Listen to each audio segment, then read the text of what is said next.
I'm AP Townley, and this is Roleplay Culture. When it comes to Warlocks, the choice of your spells is critical. For most of your adventuring career, in a standard campaign anyway, you're only going to have 2 spell slots. But those spell slots are always cast at their highest level that you have access to. And they come back on a short rest. So you better make them count, and choose your spells wisely. Because spells are cast at their highest level available, it's best to pick ones that upcast well. So here are 5 underrated spells for the Warlock in 5e. Number 1. Armor of Agathys. Summoned from the lair of the 9 hells known as Stygia. This first level Aberration spell covers your body in magical ice. It takes an action to cast, and lasts for an hour with no concentration. You get 5 temporary hit points, a modest bonus. But there's more. If an enemy strikes you with a melee attack, that enemy takes 5 cold damage. This happens every time you're struck by melee attacks, as long as you have at least 1 of those temporary hit points from the spell. This spell can be upcast as well. For every level above first, add 5 to both the temporary hit points and to the damage.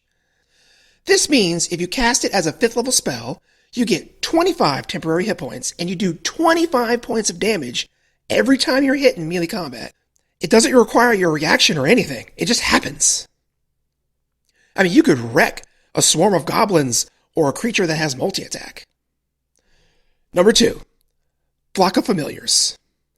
If you plan to take the Pact of the Chain at 3rd level, which grants a amped up familiar, you might want to pass on this spell, but otherwise, it has some very interesting applications. This 2nd level conjuration spell has a casting time of a minute, and it lasts for an hour and does require concentration. So you won't be doing this during combat. But you get to summon 3 familiars that function in all ways as the Find Familiar spell. And for every level beyond 2nd that you upcast, you get another familiar. So if you cast it as a 5th level spell, you get 6 familiars flying and scurrying around. You could send them in all directions for scouting, harry an enemy en masse. They can't attack, but they can deliver touch attacks and take other actions, such as the help action, give advantage to all your allies or even you. They may be squishy, but if the bad guys are wasting their attacks attacking your familiars instead of you, I mean, that's just nothing but good news.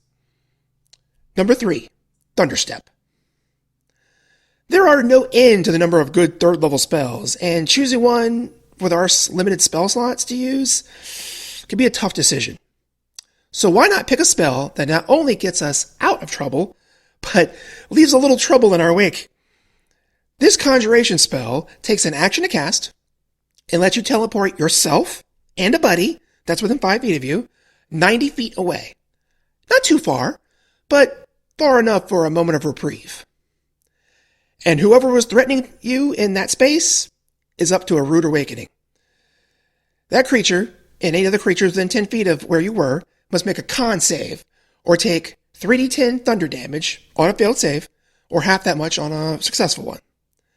And upcasting it adds 1d10 damage for every level. There is another interesting note on this spell that's kind of hidden away. This spell only requires verbal components. Meaning, even if you are deprived of your focus or material components, or you're tied up and restrained, you can still cast a spell to get you out of trouble as long as you can still speak. Number 4, Summon Aberration. Do you want to plead to your Eldritch Master to summon a dark horror from beyond the stars? Oh, you do? I like you. A lot of attention tends to go towards these 3rd level summoning spells like Summon Fae or Summon Undead. But the 4th level Summon Aberration seems to get lost in the mix. Which is a shame because I think this spell is a bit more versatile.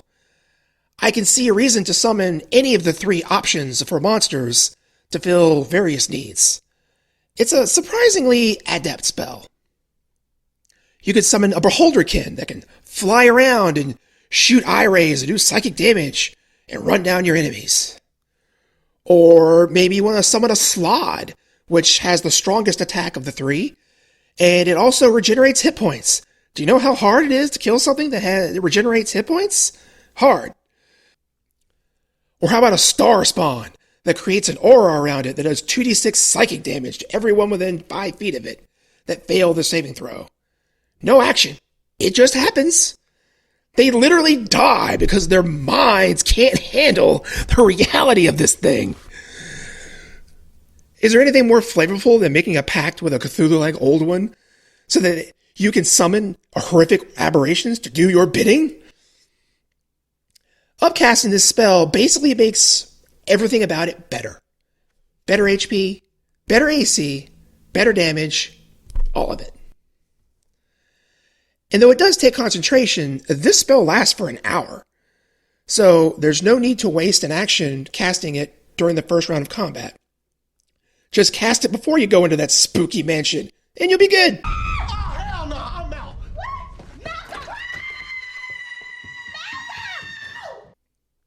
Number 5, Wall of Light. When most people think of magical walls, they probably imagine like a force field, wall of fire, or just a plain stone wall. But what if we create a wall of light instead? It sounds a bit more magical than any of the others, in my opinion. I'm not sure I've ever seen any player use this spell, which is kind of sad, because it has some interesting properties. This evocation spell takes an action to cast, requires concentration, but it lasts for 10 minutes, which is quite a long time for spells of this category.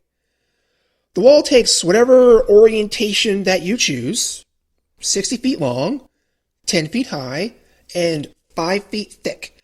Not only the duration, but the thickness of the wall is a detail missed by most people.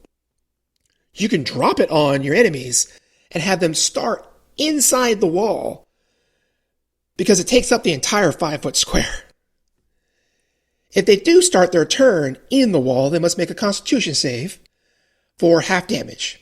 Fail it, and they take the full brunt of 4d8 radiant damage, and they're blinded for a minute. They continue to make saving throws every round to shake off the blindness, but still, the blinded condition sucks. Attacks against them have advantage, their attacks have disadvantage, they can't see, and ability checks based on sight just fail. Now, they only take damage when they end their turn in the wall, but as a Warlock, you have ways of pushing your enemies around, like with Repelling Blast. The wall restricts sight on the other side, but you can pass through it just fine. This wall spell might not be the most damaging of its kind, but it has its tricks, and is actually the only one available to Warlocks at all. So give it a shot. It might surprise you. Well, that's our list of 5 underrated spells available to the Warlock. If you want my take on the other classes, well, you're going to have to subscribe, ring the bell, smash that like button, and leave a comment. And I'll see you in the parlor.